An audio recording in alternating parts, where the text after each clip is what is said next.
Assalamualaikum warahmatullahi wabarakatuh. Perkenalkan, nama saya Musdalifah dengan NIM 240441131. Nah, di sini saya menjelaskan kelebihan dan kekurangan topologi BOS dengan biasa. Nah, yang pertama itu saya akan menjelaskan kelebihan topologi BOS yang terbagi menjadi 6. Yang pertama itu ada biaya hemat karena hanya memerlukan satu kabel utama, sehingga lebih murah dibandingkan topologi lain yang membutuhkan banyak kabel. Nah, yang kedua itu ada instalasi dan pemasangan yang sederhana, sehingga mudah dilakukan dan tidak memerlukan perangkat tambahan seperti hub dan switch.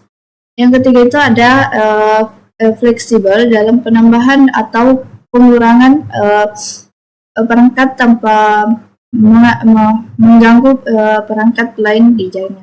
Yang keempat itu ada penggunaan kabel yang efisien dan hemat ruang karena hanya satu kabel utama yang digunakan. Yang kelima itu ada yang kelima mudah untuk dikelola dan didiagnosis jika terjadi gangguan karena topologi sederhana. Yang keenam itu ada cocok untuk jaringan jaringan kecil dengan perangkat terbatas atau kurang dari 10 perangkat.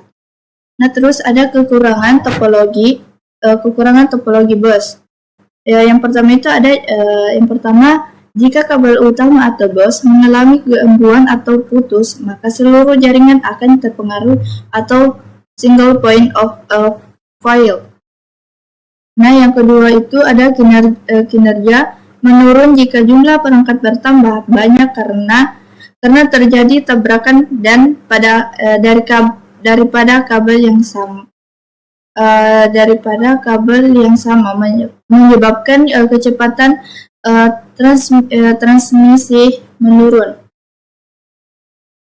Yang ketiga itu ada rentan terhadap kehilangan paket dan gangguan sinyal yang menyebabkan transmisi untuk data sehingga mengurangi reliabilitas. Nah, yang selanjutnya yang keempat, tidak cocok untuk jaringan besar dan atau dengan lalu lintas data padat karena akan menimbulkan kemacetan dan gangguan.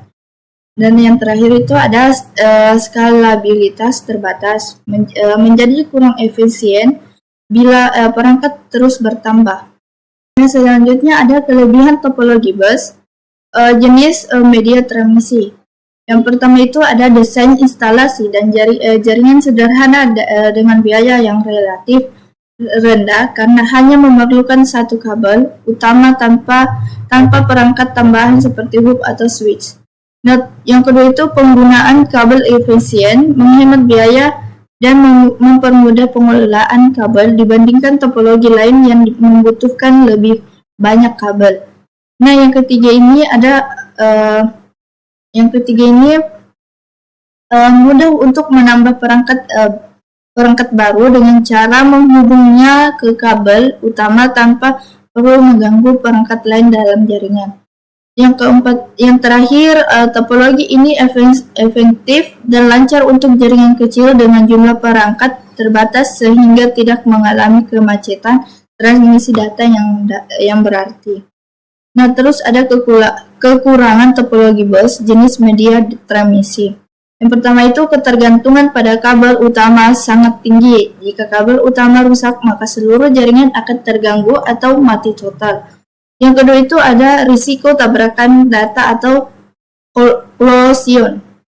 Cukup tinggi karena semua perangkat berbagi jalur transmisi yang sama sehingga dapat menyebabkan penurunan kecepatan dan efisiensi jaringan.